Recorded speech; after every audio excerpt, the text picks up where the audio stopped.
नमस्कार, आप सभी लोगों का स्वागत है आपके चैनल एग्ज़ाम वाला बाय विजय में। तो अभी तक सब लोगों को यह चीज़ पता था कि एसएससी सीजीएल 2022 में अब तक की सबसे ज़्यादा वैकेंसी आने वाली है। तो ऑफिशियली आज जो है एसएससी ने ये कंफर्म कर दिया कि जो वैकेंसी है वो कितनी टेंटेटिव आ रही है। तो टोटल जो वैकेंसी है वो 37,409 कन्फर्म है कि इतनी तो आएंगी है, टेंटेटिव है, इससे ज़्यादा तो बढ़ भी सकती है। तो इस वीडियो में हम लोग जानेंगे कि किस डिपार्टमेंट में टोटल कितनी वैकेंसी आ रही है, डिपार्टमेंट वाइज सारी वैकेंसी बताएंगे।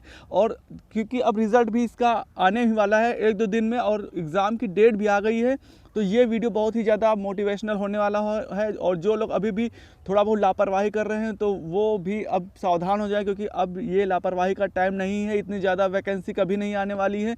तो 1 महीने का टाइम है, दिन रात एक कर दीजिए, सब कुछ छोड़ के पढ़िए और इस बार अपनी ड्रीम जॉब ले जाइए और कोई ना कोई गवर्नमेंट जॉब तो मिल ही जाएगी सबको, जो भी अच्छे से पढ़ेगा। तो स्टार्ट करते हैं वीडियो की किस डिपार्टमेंट में टोटल कितनी वैकेंसी हैं। तो आप देख रहे हैं कि जो लिखा हुआ है कि टोटल जो है 3/2/2023 को, मतलब जब हम ये वीडियो बना रहे हैं 3 फरवरी को जो टेंटेटिव वैकेंसी है उसकी टोटल यहाँ पे कितनी है डिपार्टमेंट वाइज वो दिया गया है। वो हम अभी डिपार्टमेंट वाइज जाने किस में कितनी वैकेंसी है।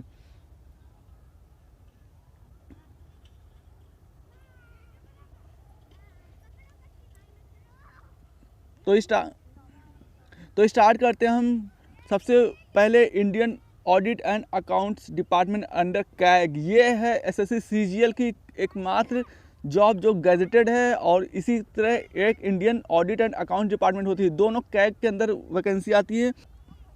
तो असिस्टेंट ऑडिट ऑफिसर की टोटल 1260 है और असिस्टेंट अकाउंट्स ऑफिसर की टोटल 202 वैकेंसी है। दोनों 4800 ग्रेड पे की जॉब है, बहुत ज़्यादा इसमें सैलरी होती है। और एक ये गैजेटेड पोस्ट है, आप राजपत्रित अधिकारी रहेंगे, तो ये अपने आप में बहुत पावरफुल जॉब होती है। अगर सेकंड थर्ड नंबर पे बात करते हैं तो सीएसएस की है। एसओ इन सीएसएस की टोटल वैकेंसी 982 है, 982। ये जो है ये उनके लिए बेस्ट जॉब होती है जो आप दिल्ली में पूरी ज़िंदगी भर रहना चाहते हैं। तो ये भी बहुत ज़्यादा डिमांडिंग पोस्ट रहती है और इसकी आप इजीली इस बार ले सकते हैं। और इसके बाद देखते हैं मिनिस्ट्री ऑफ रेलवे की तरह, इसकी वैकेंसी हमेशा कम होती है, इस बार भी कम नहीं, क्योंकि ये बहुत ही अच्छी होती है। इसमें भी आपको दिल्ली में पोस्टिंग रहेगी और बहुत ही अच्छी वैकेंसी होती है और 4600 ग्रेड पे की जॉब होती है, साथ में आपको रेलवे के बेनिफिट भी मिल जाते हैं। उसके बाद आते हैं इंटेलिजेंस ब्यूरो, नाम ही काफ़ी है। इतनी ज़्यादा पॉपुलर ये जो जॉब है आईबी की, आप बताएं आप आईबी में हैं। वैसे इसमें ये चीज़ बताना नहीं होता, लेकिन अपने आप में बहुत बड़ी बात होती है कि आप देश के लिए इतनी बड़ी सेवा करते हैं। इसके बाद आते हैं नंबर 6 पे, मिनिस्ट्री ऑफ एक्सटर्नल अफेयर्स, विदेश मंत्रालय, जहाँ लोग बाहर जाने को एक बार सब लोग सोच नहीं सकते कि बाहर की ट्रिप के लिए ये डिपार्टमेंट है जो आपको दिलाता है पूरा, आप 2 साल की सर्विस के बाद आप फॉरेन में पोस्टिंग के लिए एलिजिबल हो जाते हैं। इसमें टोटल वैकेंसी है 126 वैकेंसी है। और इसमें ये रहता है कि जब आप फॉरेन में रहेंगे, आपको फॉरेन की जो जिस भी कंट्री में रहेंगे उसकी जो सबसे अच्छा एरिया होता है वहाँ पे आपको रहने का पूरा रहता है। और आपके इन फ्यूचर जो भी आपके चिल्ड्रन होंगे उसके भी एजुकेशन का पूरा इसके एजुकेशन की पूरी जिम्मेदारी गवर्नमेंट लेती है। और अच्छे से अच्छे स्कूल में जहाँ नॉर्मली लोग अफोर्ड ही नहीं कर सकते, वहाँ पे आप वहाँ पे रह सकते हो, अपने बच्चों को पढ़ा सकते हो। उसके बाद इलेक्शन कमीशन आता है, अपने आप में बहुत पावरफुल डिपार्टमेंट है ये। और उसके बाद आते हैं वाइस प्रेसिडेंट सेक्रेटेरिएट, ये भी आप उपराष्ट्रपति के अंदर में काम करती है। इसकी वैकेंसी बहुत कम आती है, इस बार भी बहुत कम है। उसके बाद अगर नेक्स्ट वैकेंसी है तो AFHQ आर्म फोर्स हेडक्वार्टर, अगर आप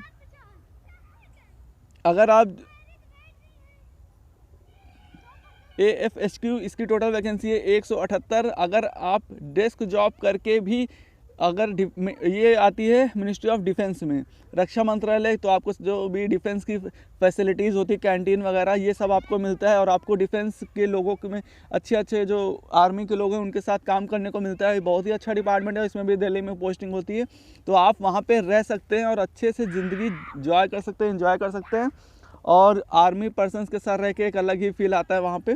उसके बाद आता है माइटी की, इसकी वैकेंसी तो इस बार बहुत कम है, 4 ही हैं। उसके बाद सेंट्रल एडमिनिस्ट्रेटिव ट्रिब्यूनल की 12 वैकेंसी है। फिर CBDT inspector of income tax, सबसे ज़्यादा डिमांडिंग जॉब होती है एसएससी सीजीएल के एस्पिरेंट्स के लिए, इनकम टैक्स डिपार्टमेंट में है। इतना ही काफ़ी होता है अपना इंट्रोडक्शन देने के लिए। इसकी टोटल 450 वैकेंसी। इसके बाद central board of indirect tax and custom CBIC inspector central excise 3 star की जॉब है। बहुत ही अच्छी जॉब होती है, इसको भी बहुत ज़्यादा लोग प्रेफर करते हैं। इसमें आपको 3 स्टार के साथ जो यूनिफॉर्म भी मिलती है, जो अपने आप में एक अलग ही फील देता है। उसके बाद आता है प्रिवेंटिव ऑफिसर पे। प्रिवेंटिव ऑफिसर की टोटल वैकेंसी है 220। प्रिवेंटिव ऑफिसर की यूनिफॉर्म भी एक वाइट कलर की, आपको इंडियन नेवी जैसा फील आएगा, ऐसी यूनिफॉर्म होती है। बस इसमें जो पोस्टिंग होती है वो कोस्टल एरिया में होती है।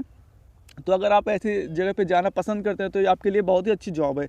उसके बाद आता है इंस्पेक्टर एग्जामिनर। अब इधर इसका थोड़ा क्रेज़ कम हो गया है, वरना अभी अगर 4 साल पहले देखेंगे तो सबसे ज़्यादा ये डिमांडिंग पोस्ट थी। इसमें भी जो पोस्टिंग होती है वो कोस्टल एरिया में रहती है।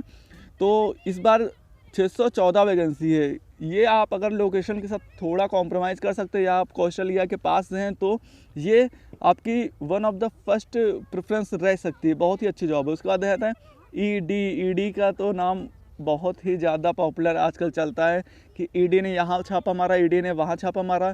तो ये इसकी टोटल वैकेंसी आ रही हैं 24 वैकेंसी है इस बार। ईडी की टोटल 24 वैकेंसी है। अपने आप में बहुत ही ज़्यादा पॉपुलर जॉब है ईडी की। इसके बाद अगर हम बात करते हैं इंस्पेक्टर ऑफ पोस्ट की, इसकी 98 वैकेंसी है। मिनिस्ट्री ऑफ टेक्सटाइल की इसकी कम वैकेंसी है। फिर टूरिज्म की 2 है, इन्फोर्समेंट डायरेक्टरेट की फिर 3 है। फिर मिनिस्ट्री ऑफ माइंस की है, इसकी 53 है। इसकी पोस्टिंग शायद वेस्ट बंगाल में ही होती है, तो उनके लिए एक अच्छा जॉब हो सकती है। फिर नारकोटिक्स में टोटल 1 वैकेंसी है। फिर इंडियन मेट्रोलॉजिकल डिपार्टमेंट में 3 वैकेंसी हैं।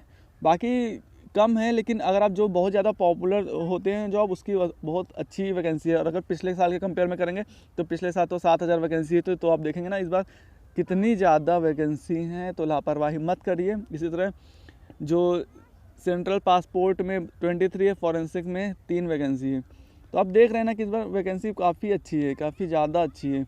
और उसके बाद हम जो नेक्स्ट है वो वहाँ पे आया है तट रक्षण मुख्यालय इंडियन कोस्ट गार्ड, इसकी 2 वैकेंसी है। फिर एग्जीक्यूटिव असिस्टेंट की वैकेंसी आई है, इसकी 222 वैकेंसी है।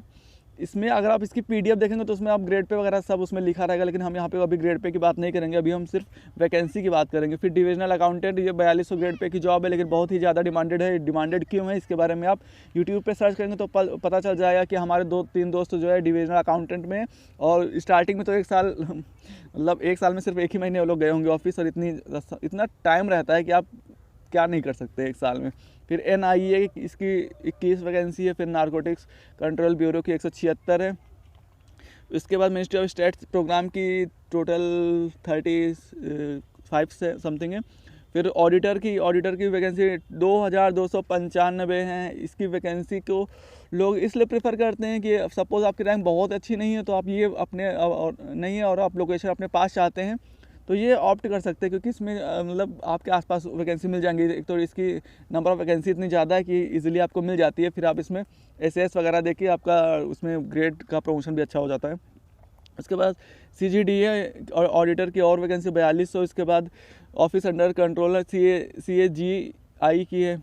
Office under controller and auditor general of India, इसकी 1470 वैकेंसी है। ये ग्रुप C वैकेंसी 1470 है। और इसके बाद अगर हम बात करते हैं तो आता है कंट्रोलर जनरल अकाउंट्स, इसकी टोटल 232 वैकेंसी है। फिर ऑफिस ऑफ CGCA, इसकी जूनियर अकाउंटेंट, इसकी 61 वैकेंसी है। फिर डिपार्टमेंट ऑफ पोस्ट 88 वैकेंसी है। इसका मिनिस्ट्री ऑफ एग्रीकल्चर 1 वैकेंसी है। उसके बाद जो इस नंबर को सबसे ज़्यादा बढ़ाया गया है कि जो वैकेंसी है 35,000 क्रॉस की गई है, department of post ministry of communication के अंदर PASA अब तक की ये SSC CHSL से वैकेंसी आती थी, लेकिन उसको भी ये लोग CGL में मर्ज कर दिए हैं। इसलिए इसी की एकमात्र टोटल अकेले इसी की 19,676 वैकेंसी है। 19,676, 37,000 में से 19,000 मतलब 20,000 वैकेंसी तो यही हो गई है। तो ये उनके लिए बहुत ही अच्छा मौका है जिनके पास अभी स्टार्टिंग में कोई जॉब नहीं है और अभी प्रिपरेशन के स्टेज में आते हैं। अगर आप अभी तैयारी करना शुरू करें और 1 साल के अंदर आपको कोई भी जॉब लग जाती है तो आपको बहुत ही अच्छा बैकअप मिल जाता है। उसके बाद आप उससे भी अच्छी जो जॉब होती है वैकेंसी उसका निकाल सकते हैं। तो ये अपॉर्चुनिटी लोगों के लिए अच्छा है जो अभी जल्दी स्टार्ट की है तैयारी। उसके बाद मिनिस्ट्री ऑफ होम अफेयर्स की 1 वैकेंसी है। कस्टम की 8 वैकेंसी है। मिनिस्ट्री ऑफ कंज्यूमर अफेयर्स की टोटल 16 वैकेंसी। फिर मिनिस्ट्री ऑफ माइंस की 73 है। इसी तरह total military engineering services ministry of defence की, इसकी भी टोटल 2752 वैकेंसी है कि ये भी मिनिस्ट्री ऑफ डिफेंस में आता है, रक्षा मंत्रालय में। अगर आप चाहते हैं तो इसको ऑप्ट कर सकते हैं। फिर एग्रीकल्चर की 1 है, डेवलपमेंट कमिश्नर की यूडीसी की 10 है, मिनिस्ट्री ऑफ साइंस की 23 है, इंडियन मेट्रोलॉजिकल डिपार्टमेंट की टोटल 8 2 10 वैकेंसी है। तो इस तरह आप देख रहे हैं कि सब डिपार्टमेंट वाइज कितनी वैकेंसी है। इसके बाद हम बात करते हैं एक और जो टीए टैक्स असिस्टेंट की वैकेंसी है central board of direct tax में, इसकी 3140 है। फिर डिपार्टमेंट ऑफ एटॉमिक एनर्जी की 171 है। फिर उसके बाद हम टोटल सम करेंगे तो अभी तक जो वैकेंसी हैं वो हैं, टोटल वैकेंसी हैं 37,409, उसमें से यूआर की 15,982 है, 15,982। तो अगर आप यूआर कैंडिडेट है, अनरिजर्व कैंडिडेट है, तो आप 37,000 जो है इसको मत सोचिए, आप 15,000 भी मत सोचिए। आप समझ लीजिए आपको इन 10,000 में ही लाना है तभी आपको जॉब मिलेगी। 10 से 12,000 आपकी रैंक होगी तभी जॉब मिलेंगे, क्योंकि जानते हैं दूसरे कैटेगरी के बच्चे भी इसमें आ जाते हैं। और आप 37,000 को तो देखिए मत, क्योंकि जब जिस वैकेंसी के लिए आप एलिजिबल ही नहीं उसको काउंट क्यों करते हैं। अगर आप स्टार्टिंग से अपना देखेंगे कि वो कौन सी जॉब है जिसमें आप जा सकते हैं, जो आपके लिए, जो आपको चाहिए, तो हमेशा ये हमें देखना चाहिए कि हमें कौन सी जॉब चाहिए, तो और उसी हिसाब से अपने देखना चाहिए कि कितनी वैकेंसी है। अगर हम बात करते हैं तो अगर आप यूआर कैंडिडेट है और आपके पास 2400 2800 की ऑलरेडी जॉब है, तो आपको सिर्फ 4600 4800 और ये 4200 यही देखेंगे ना। तो आप यूआर में काउंट करिए 4600 4800 और 4200 की कितनी वैकेंसी है, क्योंकि आप तो इसी के लिए एलिजिबल है ना। तो आप 37,000 तो सोचिए भी मत कि टोटल 37,000 है, तो आपको सिर्फ ये चाहिए। अगर आप ओबीसी के, तो ओबीसी में यूआर प्लस जो ओबीसी की वैकेंसी होती है, आप सिर्फ इतने वैकेंसी काउंट करिए और इसमें से वो काउंट करिए जो आप चाहते हैं, 4200 4600 4800। अगर आपके पास जॉब है पहले से तब की बात कर रहे हैं, अगर नहीं है तो भी आप यूआर ओबीसी करिए, क्योंकि इतने के लिए आप एलिजिबल हैं। इसी तरह जो कैंडिडेट जितनी वैकेंसी के लिए एलिजिबल है, जितनी उनके लिए हैं, सिर्फ उतने नंबर देखिए। आप टोटल 37,409 को देखेंगे ना, तो आपको लास्ट में बहुत मायूस होना पड़ेगा कि आपके रैंक भी जो है, आप देखेंगे कि मेरी 25,000 रैंक थी और टोटल वैकेंसी 37,000 थी, तो भी मुझे जॉब नहीं मिली। जॉब क्यों मिलेगी? आपने सही से नोटिफिकेशन ही नहीं देखा। तो पहले आप ये देखिए आपको क्या चाहिए, उसमें कितने वैकेंसी है, फिर उस हिसाब से कम्पीट करिए। आपको ज़्यादा मेहनत करनी है, आपको ज़्यादा नंबर लाना है। तो ये आपको क्लियर हो गया होगा कि इस बार कितनी वैकेंसी है, डिपार्टमेंट वाइज कितनी वैकेंसी है। तो आप अच्छे से अभी से तैयारी करना शुरू कर दीजिए। अभी सिर्फ 22 से 23 दिन है, तो नया वीडियो हम बना देंगे जिसमें हम बताएंगे कि कैसे आप इस टाइम में क्या प्रिपरेशन करनी चाहिए, कितने मॉक देने चाहिए, कितना करंट पढ़ना चाहिए, कहाँ से क्या करना चाहिए और टाइपिंग का क्या है। इसके लिए हम नया वीडियो बना देंगे। इस वीडियो में इतना ही, मिलते हैं फिर नेक्स्ट वीडियो में नए इन्फॉर्मेशन के साथ।